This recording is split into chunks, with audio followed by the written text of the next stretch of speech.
I want you to imagine a boy standing backstage of a huge auditorium, waiting for his performance. And while standing there, he starts to wonder that the past 7 years of his life have led up to this moment. The hard work he has done in the past 7 years, it's all came down to this moment. And when he got on stage, he gave his best. And upon coming down, he was showered with applause by the audience and a standing ovation from his judges. He knew he had given his 100%, and when the results came, the expected happened. The boy had won the competition. And upon holding that international best dancer award in his hands, he didn't feel right. That boy was me about 4 years ago when I had won an international dancing competition. And at that moment, I truly understood the meaning of success.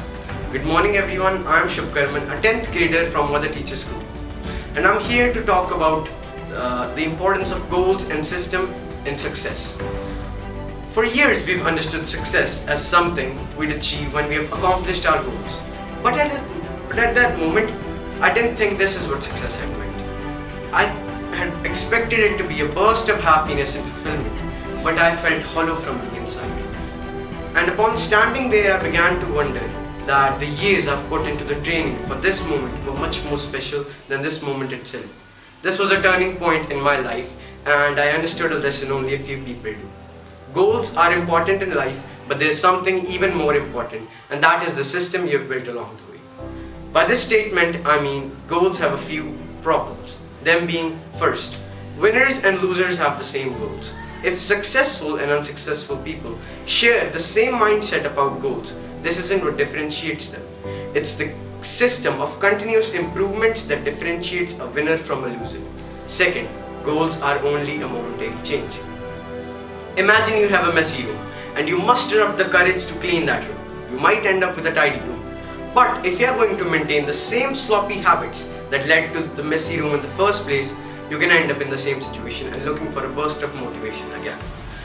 You treated a symptom without addressing the cause.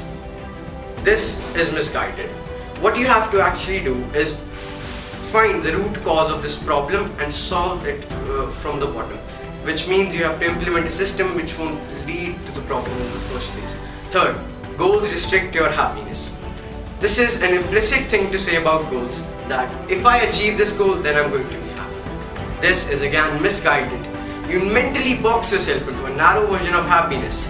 If you fall in love with a product, then you're not going to become successful. What you have to do is actually fall in love with the process rather than the product, so you don't have to give yourself permission to be happy. You can be happy anytime your system is running. Fourth, goals are at odds with your long-term progress.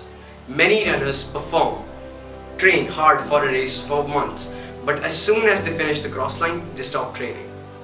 It isn't about a single accomplishment.